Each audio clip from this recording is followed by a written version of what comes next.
Entering the Dharma Realm Part 1 Chapter 39, G.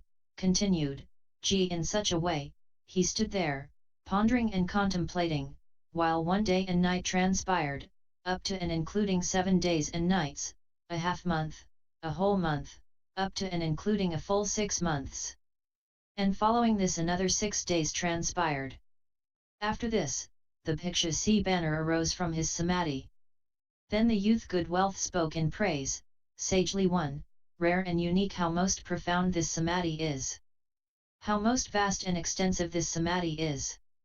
How limitless are they states this samadhi encompass. How inscrutable the spiritual powers of this samadhi are. How peerless the brilliance of this samadhi is. How innumerable the adornments of this samadhi are. How invincible the awesome power of this samadhi is. How level and equal the state of this samadhi is. How universally this samadhi illumines the 10 directions. How infinite the benefit of this samadhi is.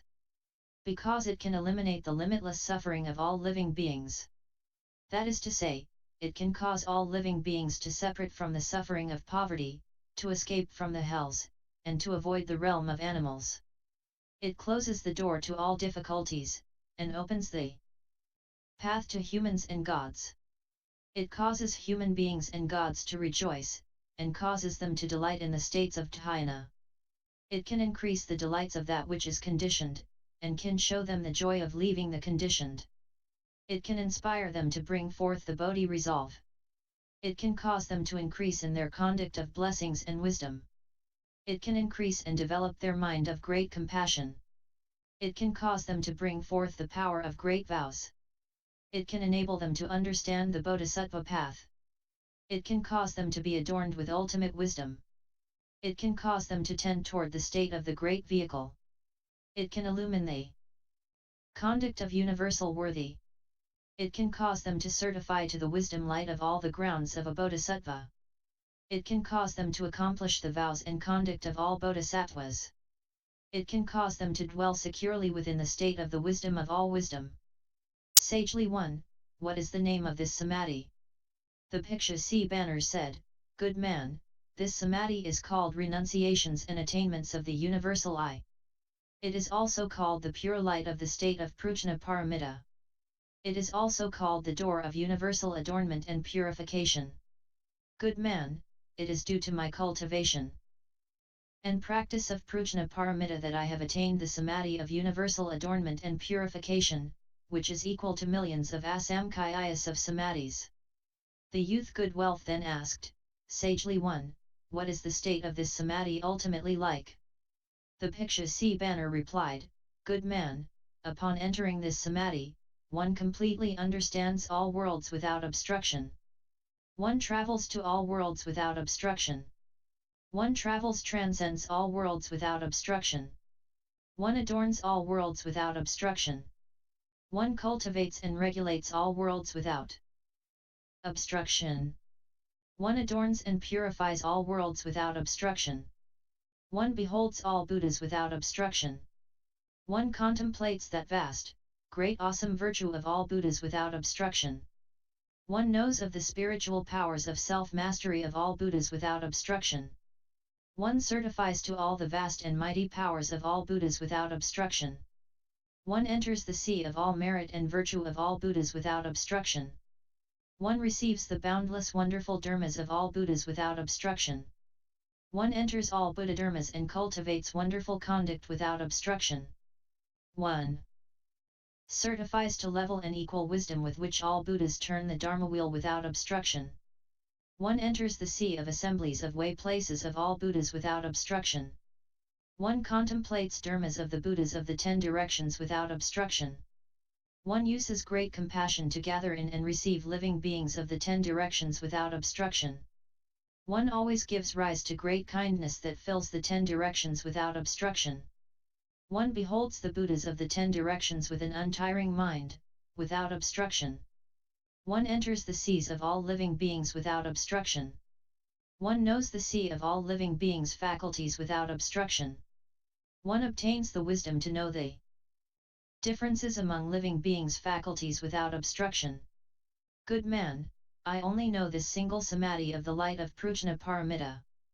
But as to how all bodhisattvas enter the sea of wisdom, how they purify the states of the Dharma realm, how they arrive at all destinies, how they pervade boundless kshetras, how they are sovereign in dharani, how their samadhis are purified, how their spiritual penetrations are vast and great, how their eloquence is infinite, how they skillfully speak of the grounds, how they act as a place of reliance for living beings, how could I possibly know of their wonderful conduct, or discourse on their merits and virtues, or understand what they practice, or comprehend their states, or reach to the end of the power of their vows, or enter their essential doors, or fathom their certification, or speak of their shares in the way, or dwell in their samadhis, or use their states of mind, or obtain the wisdom of level equality that they possess. Good man, south of here is a hamlet called Sea Tide. There you will find a grove called Universal Adornment. Within that grove the Upasika-Asha dwells. Go to where she is and ask her how a bodhisattva studies the bodhisattva conduct, and how he cultivates the bodhisattva path. At that time, in the presence of the Bhiksha sea banner, the youth good wealth obtained a body of durability. He reaped a wealth of wonderful dharmas. He entered into profound states. His wisdom became clear and lucid. His samadhi brightly illumined. He came to dwell in pure liberation. He beheld the most profound dharmas. His mind dwelt securely within all doors or purity. His wisdom light filled the 10 directions. His heart became elated. His joy was boundless. With his 5 limbs he prostrated himself on the ground, making obeisance at his feet. He circumambulated him limitless times, and reverently gazed up at him with longing admiration. He pondered and contemplated. Sighing with adoration and yearning, he held his name. He envisioned his countenance. He recollected his voice. He pondered his samadhi, and the state of great vows which he practiced. He received the pure light of his wisdom. Thereupon he bade farewell and took his leave. 7 Upasika-Asha, the place of sea tide, the garden universal adornment dwelling of non-retreat. At that time, the youth good wealth, replying on the strength of the good knowing advisor, and depending on the teachings of the good knowing advisor, was mindful of the words of the good knowing advisor. He brought forth deep admiration and delight for his good knowing advisor. And he has this thought: because of the good advisor, I have been led to see the Buddha. Because of the good advisor, I have been led to hear the Dharma. The good advisor is my guide, for he shows to me and guides me in all Buddha dharmas. The good advisor acts as my eyes, for he enables me to see the Buddhas as being like empty space. The good advisor acts as my bridge, for he enables me to enter the lotus pools of all Buddhas, thus come ones. He travelled gradually to the south, until he arrived at the place Sea Tide. He beheld the garden universal adornment. Walls made of multitudes of jewels entirely surrounded it. Trees of all jewels adorned it in symmetric rows. Trees of all jeweled blossoms rained down multitudes of wondrous flowers which spread over the ground. Trees of all jeweled incenses, their fragrance permeating the atmosphere, universally perfumed the 10 directions. Trees of all jeweled garlands rained down huge jeweled garlands which were suspended from all places. Trees of all mani gem kings rained down great mani gems, that spread out everywhere. Trees of all jeweled garments rained down jeweled garments of various colors, and according to what was needed, spread out everywhere. Trees of all music gave off sounds when the wind blew. These sounds were fine and wonderful, and excelled the music of the heavens. Trees of all implements of adornment each rained down precious, rare, and wondrous objects, which spread out everywhere as decorations. Its ground was clean and pure, without high or low places. In its midst were contained 1,000,000 halls, which were fashioned from great mani jewels fitted together. 1,000,000 pavilions were covered over with jambunita gold. 1,000,000 palaces were adorned with inlaid Vairochana mani gems. 10,000 bathing pools, fashioned from multitudes of jewels, were surrounded on all sides by railings of the 7 jewels. Stairways of the 7 jewels fanned out to all 4 sides. Water of 8 meritorious virtues was translucent and filled the pools to the brim. The fragrance of its water was like heavenly chandana. The bottoms of the pools were spread with golden sand, interspersed throughout with precious water-clearing pearls. In the midst of it geese, ducks, peacocks, cuckoo birds frolicked and played, and sang forth harmonious and elegant sounds. Jeweled tala trees extended all around, arranged in rows. Moreover, there were jeweled nets from which golden bells were hung. Swayed by the soft breezes, they constantly emitted wonderful sounds. A huge jeweled canopy was hoisted, surrounded by jeweled trees on all sides. Countless mani gem banners were erected, their light universally illumining for a distance of 100,000 yojanas. Moreover, in the midst of it were 1,000,000 ponds, in which silt of black chandana had filtered down and settled on the bottom. Lotuses made of all wonderful jewels blossomed and spread over the water's surface. The colored lights of great mani flowers radiated brightness. Moreover, in that garden was a grand palace called Banner of Adornment, the ground of which was paved with wondrous gems of the sea treasury. Vaidurya gems formed its pillars. Jambunita gold covered it over. Brightness treasury manas served as adornments. The flaming light from countless kings of gems was dazzling and balzing. Multi-storied towers and interlacing pavilions were festooned with ornaments. Aruna, king of incense, and enlightenment, king of incense both emitted wondrous fragrances which permeated everything. Moreover, spread out everywhere within this palace were limitless jeweled lotus flower thrones. Specifically, illumining the 10 directions mani jewel lotus thrones, Vairochana mani jewel lotus thrones, illuminating the world mani jewel lotus thrones, wonderful treasury mani jewel lotus thrones, lion treasury mani jewel lotus thrones, immaculate treasury mani jewel lotus thrones, universal door mani jewel lotus thrones, brightness adornment mani jewel lotus thrones, securely dwelling in the great sea treasuries purity mani king jewel lotus thrones, and Vajra lion mani jewel lotus thrones. Moreover, in the garden were 1,000,000 varieties of curtains. Specifically, curtains of garments, curtains of garlands, curtains of incense, curtains of flowers, curtains of branches, curtains of manas, curtains of true gold, curtains of objects of adornment, curtains of music, curtains of spiritual transformations of elephant kings, curtains of spiritual transformations of horse kings, curtains of mani gems worn by Lord Chakra such as these and others numbered in the millions. There were millions of great jeweled nets that spread out over it.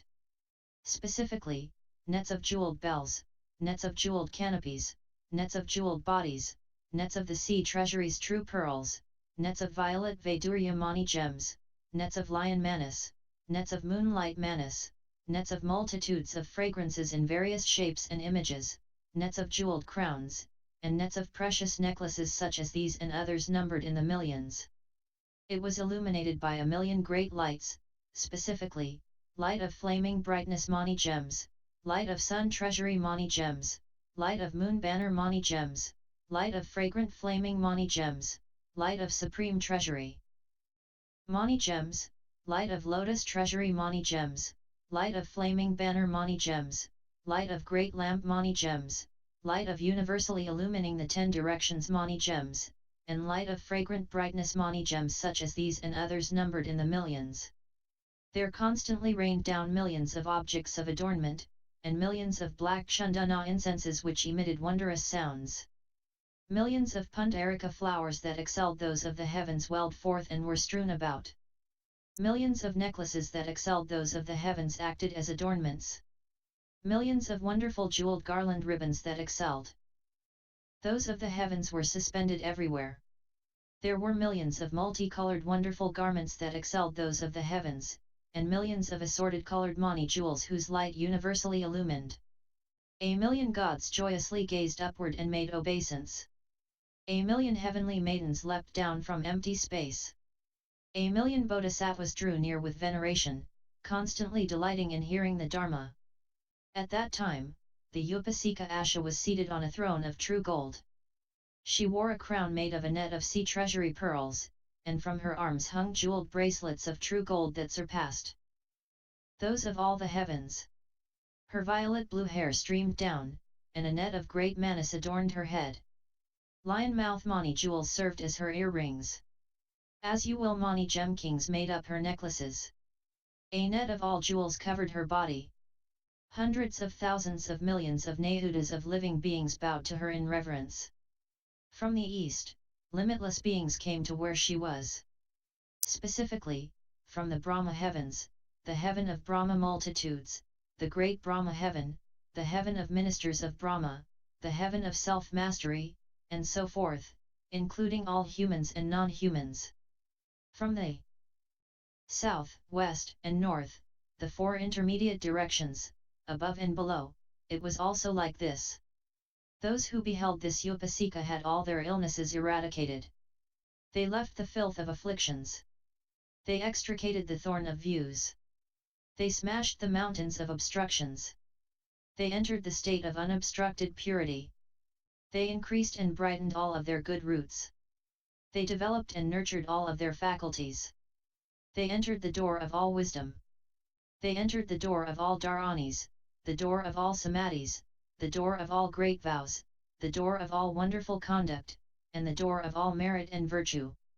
All of these appeared before them. Their minds were extensive and great. They were replete with spiritual penetrations. Their bodies became unobstructed, and travelled to all places. At that time, the youth good wealth entered the garden universal adornment, and contemplated it thoroughly. He beheld the Upasika Asha seated on her wonderful throne. Going to where she was, he made obeisance at her feet. He circumambulated her countless times and said, "Sagely one, I have already brought forth the resolve for a Natarasamaya but I still do not know how a Bodhisattva studies the Bodhisattva conduct, and how he cultivates the Bodhisattva path. I heard that the Sagely one is skilled at guiding and teaching. I wish you would speak them for me." Asha replied, "Good man, I have attained only a single door of liberation of a Bodhisattva. If there are those who see, hear, or mindfully recollect me, or dwell with me, or make offerings to me, none of their efforts will be in vain. Good man, if there are living beings who have not planted good roots, who have not been gathered in by good friends, who are not protected or remembered by all the Buddhas, such people will never be able to see me. Good man, if there are living beings who get to see me, they will obtain irreversibility from Anatarasamaya.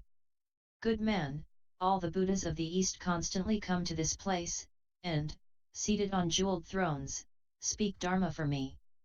All the Buddhas from the south, west, north, the four intermediate directions, above and below, also came to this place, and seated on jeweled thrones, speak Dharma for me.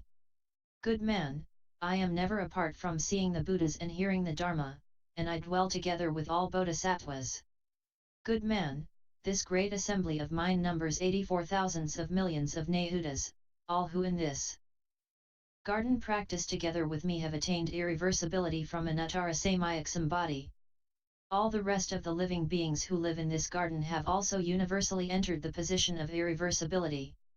Good wealth then said, Sagely one, have you brought forth the resolve for Anatarasamaya for a very long time?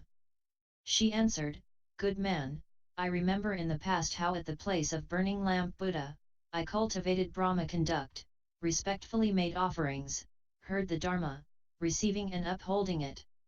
Prior to that, at the place of leaving filth Buddha, I left the home life and studied the way, receiving and maintaining the proper Dharma. Prior to that, I was at the place of wonderful banner Buddha. Prior to that, I was at the place of victorious Samura Buddha. Prior to that, I was at the place of lotus flower virtuous treasury Buddha. Prior to that, I was at the place of Vairochana Buddha. Prior to that, I was at the place of universal I Buddha. Prior to that, I was at the place of pure long life Buddha. Prior to that, I was at the place of Vajra navel Buddha. Prior to that, I was at the place of God Varuna Buddha. Good man, I remember, from the past throughout measureless kalpas in measureless lifetimes, being successively at the places of Buddhas to the number of sand grains in 36 Ganges rivers. I served, respected, and revered them, and made offerings to them. I heard the Dharma, received, and upheld it, and purely cultivated Brahma practices. But what is known by the wisdom of all those past Buddhas is not something that I can fathom. Good man, the initial resolve of a Bodhisattva is without measure, as it pervades all Dharma realms. The door of great compassion of a Bodhisattva is without measure, as it universally enters all worlds. The door of great vows of a Bodhisattva is without measure, as it ultimately pervades the 10 directions Dharma realms. The door of great kindness of a Bodhisattva is without measure, as it universally shelters all living beings. The conduct and cultivation of a Bodhisattva are without measure, as they are practiced in all Kshetras throughout all kalpas. The power of samadhi of a Bodhisattva is without measure, as it brings about non-retreat from the Bodhisattva path. The power of uniting and upholding of a Bodhisattva is without measure, as it can uphold all worlds. The power of the wisdom light of a Bodhisattva is without measure, as it can universally certify to entry to the 3 periods of time. The power of spiritual penetrations of a Bodhisattva is without measure, as it can universally manifest the nets of all Kshetras. The power of eloquence of a Bodhisattva is without measure, as its one sound can be understood by all. The pure body of a Bodhisattva is without measure, as it pervades all Buddha Kshetras. The youth Good Wealth said, sagely one, you should have obtained an Uttarasamaya Sambodhi long ago. She answered, good man, it is not for the sake of teaching, transforming and subduing one single living being that a Bodhisattva brings forth the Bodhiresolve. Nor is it for the sake of teaching, transforming, and subduing 100 living beings that a Bodhisattva brings forth the Bodhiresolve. And so forth up to it is not for the sake of teaching, transforming, and subduing an ineffable number squared of living beings that a Bodhisattva brings forth the Bodhiresolve. It is not for the sake of teaching and transforming living beings within one world that he brings forth the Bodhiresolve. And so forth up to it is not for the sake of teaching and transforming living beings in an ineffable number squared of worlds that he brings forth the Bodhiresolve. It is not for the sake of teaching and transforming living beings in worlds as many as dust motes within Jambudvipa that he brings forth the Bodhiresolve. It is not for the sake of teaching and transforming living beings in worlds as many as dust motes within a trichiliocosm, he brings forth the Bodhiresolve. And so forth up to it is not for the sake of teaching and transforming living beings in worlds many as dust motes in an ineffable number squared of trichiliocosms that he brings forth the Bodhiresolve. It is not for the sake of making offerings to one Tathagata he brings forth the Bodhiresolve, and so forth up to it is not for the sake of making offerings to an ineffable number squared of Tathagatas that he brings forth the Bodhiresolve. It is not for the sake of making offerings to Tathagatas who appear in succession within one world that he brings forth the Bodhiresolve.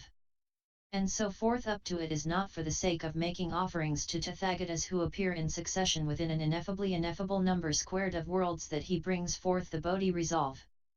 It is not for the sake of making offerings to Tathagatas who appear in succession within worlds as many as dust motes in one trichiliocosm that he brings forth the Bodhiresolve. And so forth up to it is not for the sake of making offerings to Tathagatas who appear in succession in worlds as many as dust motes in an ineffable number squared of Buddha Kshetras, that he brings forth the Bodhiresolve. It is not for the sake of adorning and purifying one world system that he brings forth the Bodhiresolve.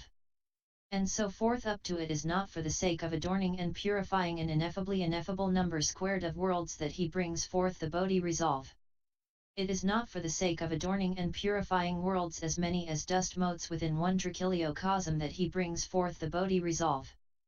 And so forth up to it is not for the sake of adorning and purifying worlds as many as dust motes within an ineffable number squared of trichiliocosms that he brings forth the Bodhiresolve. It is not for the sake of making dwell and maintaining the Dharma heritage of one Tathagata, that he brings forth the Bodhiresolve. And so forth up to it is not for the sake of making dwell and maintaining the Dharma heritage of an ineffable number squared of Tathagatas, that he brings forth the Bodhi-resolve. It is not for the sake of making dwell and maintaining the Dharma heritage of Tathagatas in worlds as many as dust motes within one Jambudvipa that he brings forth the Bodhi-resolve. And so forth up to T is not for the sake of making dwell and maintaining the Dharma heritage of Tathagatas in worlds as many as dust motes within an ineffably ineffable number squared of Bodhisattvas that he brings forth the Bodhi-resolve. To speak of it in general terms, it is not for the sake of fulfilling the vows of one Buddha, not for the sake of dwelling in one Buddha country, not for the sake of entering one Buddha's assembly, not for the sake of upholding the Dharma eye of one Buddha, not for the sake of turning the Dharma wheel of one Buddha, not for the sake of knowing the successive order of all kalpas within one world, not for the sake of knowing the sea of the mind of one living being, not for the sake of knowing the sea of faculties of one living being, not for the sake of knowing the sea of karma of one living being, not for the sake of knowing the sea of conduct of one living being, not for the sake of knowing the sea of afflictions of one living being, not for the sake of knowing the sea of afflicted habits of one living being, and so forth up to it is not for the sake of knowing the sea of afflicted habits of living beings as many as dust motes in an ineffably ineffable number squared of Bodhisattvas, that he brings forth the Bodhi-resolve. It is because he wishes to teach, transform, tame, and subdue absolutely all living beings without exception, that he brings forth the Bodhi-resolve. It is because he wishes to serve and make offerings to absolutely all Buddhas without exception, that he brings forth the Bodhi-resolve. It is because he wishes to adorn and purify all Buddha lands without exception that he brings forth the Bodhi-resolve. It is because he wishes to protect and uphold the proper teaching of absolutely all Buddhas without exception that he brings forth the Bodhi-resolve. It is because he wishes to perfect the vows of absolutely all Tathagatas without exception, that he brings forth the Bodhi-resolve. It is because he wishes to travel to absolutely all Buddha lands without exception, that he brings forth the Bodhi-resolve. It is because he wishes to enter the assemblies of absolutely all Buddhas without exception, that he brings forth the Bodhi-resolve. It is because he wishes to know the successive order of all kalpas within absolutely all worlds without exception, that he brings forth the Bodhi-resolve. It is because he wishes to know the seas of minds of absolutely all living beings without exception, that he brings forth the Bodhi-resolve. It is because he wishes to know the seas of faculties of absolutely all living beings without exception, that he brings forth the Bodhi-resolve. It is because he wishes to know the seas of karma of absolutely all living beings without exception, that he brings forth the Bodhi-resolve. It is because he wishes to know the seas of conduct of absolutely all living beings without exception, that he brings forth the Bodhi-resolve. It is because he wishes to destroy the seas of afflictions of absolutely all living beings without exception, that he brings forth the Bodhi-resolve. It is because he wishes to pull them out of the seas of absolutely all afflictions and bad habits without exception, that he brings forth the Bodhi-resolve. Good man, to speak of the essential points, with the above millions of asamkhya's of expedient practices, a Bodhisattva brings forth the Bodhi-resolve. Good man, a Bodhisattva practices universal entry into all dharmas, for he certifies to attainment of them all. He universally enters all kshetras, for he adorns and purifies them all. Therefore, good man, not until all the worlds are adorned and purified, will my vows be exhausted. Not until I have exhaustively pulled out the afflictions and bad habits of all living beings, will my vows be fulfilled. Good Wealth asked, sagely one, what is the name of this liberation? She answered, good man, this liberation is called banner of security apart from worry. Good man, I only know this single door of liberation. As to all bodhisattvas, mahasattvas, their minds are like the sea, in that they can completely contain and receive all Buddha-dharmas. They are like Mount Sumeru, in that they possess solid will and intent, which cannot be moved. They are like the medicine good view, in that they can eradicate the severe illness of afflictions of living beings. They are like the bright, pure sun, in that they can break through the dark obstructions of living beings' ignorance. They are like the great earth, in that they can act as a place of reliance for all living beings. They are like a good breeze, in that they can benefit all living beings. They are like a bright lamp, in that they can produce the light of wisdom for living beings. They are like a great cloud, in that they can rain down the dharma of still extinction for living beings. They are like the pure moon, in that they can emit the light of blessings and virtue for living beings. They are like Lord Chakra, in that they can protect and guard all living beings. How could I possibly know or speak of such conduct of merit and virtue? Good man, to the south of this place, sea tide, there is a country called Nalaur. Within it is a rishi called Bhishmadevanirgasha. Go to where he is and ask him how a bodhisattva studies the bodhisattva conduct, and how he cultivates the bodhisattva path. At that time, the youth good wealth bowed at her feet, and circumambulated her countless times. He gazed up at her with longing admiration, and sorrowfully wept.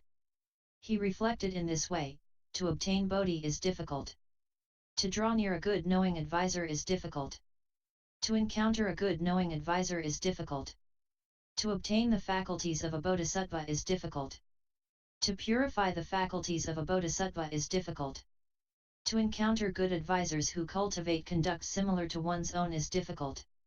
To contemplate according to principle is difficult. To cultivate relying on the teaching is difficult. To happen upon expedient devices that give rise to a mind of goodness is difficult. To happen upon the Dharma light that increases all wisdom is difficult. After entertaining these reflections, the youth good wealth bade farewell and took his leave.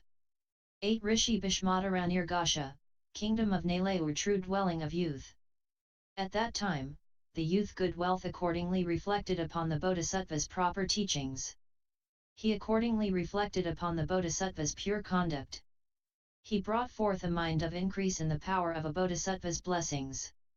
He brought forth a mind of clearly seeing all Buddhas. He brought forth a mind of giving rise to all Buddhas. He brought forth a mind of increasing and developing all great vows. He brought forth a mind of universally seeing the dharmas of the 10 directions. He brought forth a mind of clearly illumining the actual nature of all dharmas. He brought forth a mind of universally dispelling all obstructions. He brought forth a mind of contemplating the Dharma realm as devoid of darkness. He brought forth a mind of jeweled adornment of pure intent. He brought forth a mind of conquering and subduing all demons. He gradually travelled to the country of Nalaur, and searched everywhere for Bhishmadevanirgasha. He saw a great forest which was adorned with assamblies of trees. Specifically, various leafy trees branched out with lush foliage. Various flowering trees blossomed with luxuriant and fresh. Various fruit trees ripened in close succession. Various jeweled trees rained down fruits of mani. Great chandana trees were everywhere arranged in rows. Sinking in water trees constantly emitted fine fragrance. Mind-delighting fragrant trees gave off wonderful redolence as adornment. Patra trees stood on all sides. Nyagratha trees were aspiring and profuse. Jambunita trees perpetually rained down sweet fruits. Utpala flowers and Padma flowers adorned the ponds and lakes. At this time, the youth good wealth saw the rishi seated on some grass spread out beneath the chandana tree. He commanded some 10,000 disciples, some of whom were clothed with deerskin, some of whom were clothed with tree bark, some of whom wore clothes that were woven from grass. Their hair was tied up in top knots or hung down in braids. And they were gathered all around him. Upon seeing this, good wealth came to his side and prostrated with his 5 limbs on the ground. He said, I have now met a true good advisor. A good advisor is a door that tends toward all wisdom, for he enables me to enter the true and actual way. A good advisor is a vehicle that tends toward all wisdom, for he enables me to arrive at the ground of a thus come one. A good advisor is a boat that tends toward all wisdom, for he enables me to arrive at the jeweled continent of wisdom. A good advisor is a torch that tends toward all wisdom, for he enables me to produce the brightness of the 10 powers. A good advisor is a road that tends toward all wisdom, for he enables me to enter the city of nirvana. A good teacher is a lamp that tends toward all wisdom, for he enables me to recognize safe and perilous paths. A good teacher is a bridge that tends toward all wisdom, for he takes me across treacherous and evil places. A good teacher is a canopy that tends toward all wisdom, for he enables me to produce the coolness of great kindness. A good teacher is an eye that tends toward all wisdom, for he enables me to obtain the door of seeing the nature of dharmas. A good teacher is a tide that tends toward all wisdom, for he fills me with the water of great compassion. After speaking these words, he arose from the ground. He circumambulated him a countless number of times, then stood before him with palms placed together, and said, "Sagely one, I have already brought forth the resolve for anuttara samyak sambodhi. But I still do not know how a bodhisattva studies the bodhisattva conduct, and how he cultivates the bodhisattva path. I heard the sagely one is skilled at guiding and teaching. I wish you would speak them for me." At that time, Bhishmadevanirgasha regarded his group of disciples and said, "Good men. This youth has already brought forth the resolve for anuttara samyak sambodhi. Good men. This youth universally bestows fearlessness upon all living beings. This youth universally grants benefit to all living beings. This youth constantly contemplates the wisdom sea of all Buddhas. This youth wishes to drink the rain of all dharmas of sweet dew. This youth wishes to fathom the sea of all vast and extensive dharmas. This youth wishes to cause living beings to dwell within the sea of wisdom. This youth wishes to universally raise up the great cloud of compassion. This youth wishes to universally rain down the vast and great Dharma rain. This youth wishes universally to illumine the world with the moon of wisdom. This youth wishes to destroy the poisonous heat of afflictions in the world. This youth wishes to increase all the good roots of sentient creatures." At that time, upon hearing these words, each one of the multitude of immortals scattered superior wondrous fragrant flowers upon good wealth. They prostrated themselves on the ground and made obeisance, circumambulated him in reverence and respect, and said, "This pure youth will most certainly save and protect all living beings. He will most certainly destroy the suffering in all the hells. He will most certainly forever sever the paths of the animals. He will most certainly turn away the realm of King Yama. He will most certainly shut the door to all places of difficulties. He will most certainly dry up the sea of all love and craving. He will most certainly forever destroy the sufferings of the skandhas. He will most certainly forever smash the darkness of ignorance. He will most certainly forever sever the fetters of greed and love. He will most certainly surround the world with the great ringed mountain of blessings and virtue. He will most certainly reveal to the world the Samura-like great jewel of wisdom. He will most certainly make appear the pure sun of wisdom. He will most certainly reveal and disclose the Dharma treasury of good roots. He will most certainly enable the world to clearly recognize the dangerous and the safe." At that time, Bhishmadevanirgasha told the multitudes of immortals, "Good men, if there are those who can bring forth the resolve for anuttara samyak sambodhi, they will most certainly accomplish the path of all wisdom. This good lad has already brought forth the resolve for anuttara samyak sambodhi. He will purify the merit and virtue of the ground of all Buddhas." At that time, Bhishmadevanirgasha told good wealth, "Good man, I have attained the liberation of the Bodhisattva's insurpassable banner." Continued, H.